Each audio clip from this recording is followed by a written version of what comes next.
It's 5 a.m. and I'm standing here. Standing in the middle of the walkway between sleep and futility. Useless. And you're probably wondering why.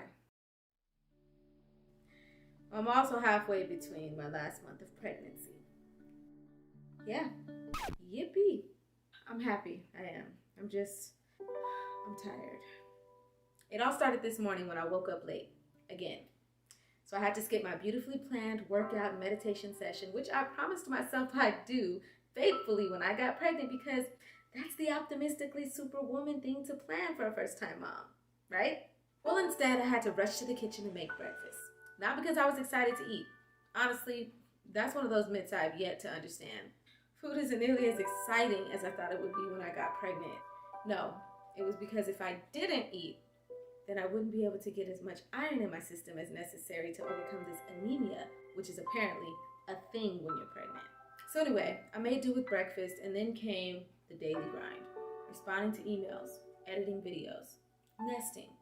The maternity leave workload that I signed up for, and is honestly not that bad, but today it was just so exhausting. Like, why was I so tired? God bless you women who drive to and from a job daily until you deliver your baby. Like, honestly, I don't know how you do it. So I'm plowing through the rest of the day, getting up every 5 minutes to eat or pee, eat or pee, sneeze and leak, pee again, up, don't forget those prenatals. Distracting myself with everything possible so not to spend all my time preoccupied with the desire that my water would just break already. Undressing piece by piece. Why I had clothes on to begin with, who knows? Nothing fits the same. So by the time 10 o'clock rolls around, I'm beat, ready for bed. But it's been 3 days since my last shower, so can't skip that tonight. But before I did that, I had to run to the gas station real quick because I've been getting these cravings for honey buns, and it was real, and it had to be Hostess. Period. Whew. But that shower felt so good when it finally happened. And it would have been nice to go straight to bed, but no. I also haven't had a journal entry in days, and I got this random sugar high right now, so why not do that first?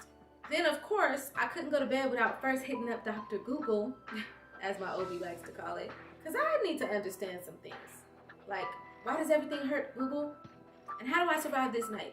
Feet and hands swollen, pelvic pain got me crippled, every position I lay in is either uncomfortable or unsafe, my butt bone has literally become a pain in my ass, and getting up in the middle of the night every 5 minutes doesn't make dealing with this pain in my sciatic nerve any easier. What are these muscle spasms? And why am I trapping myself in a fortress of pillows just to end up sitting up?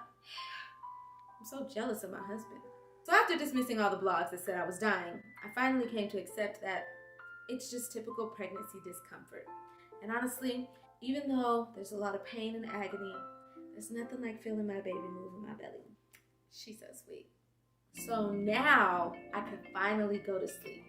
But first, I had to pee. Just one last time. Which reminds me, pregnancy piss gives you a lot of time to think about things like just how soft your toilet paper is. Or isn't. Makes you wonder why you never decked your bathroom stall out in preparation for such a time as this. Makes you starkly aware of all the noises your house makes just from taking a piss. Like flushing the toilet, opening and closing the door. Don't even think about washing your hands, because by now Bae has already tossed and turned 2 times in his sleep, so you know he's pissed. I just jumped straight to the hand sanitizer. And oh, last thing. Have you ever felt like you needed a nightlight? Me either. Not until now. I feel like a 5-year-old. I dang near need a nightlight in every area of the house because after the 5th time of getting up to take a piss, I'm dehydrated. Which means a trip to the kitchen, which is a mile away on the other end of the house.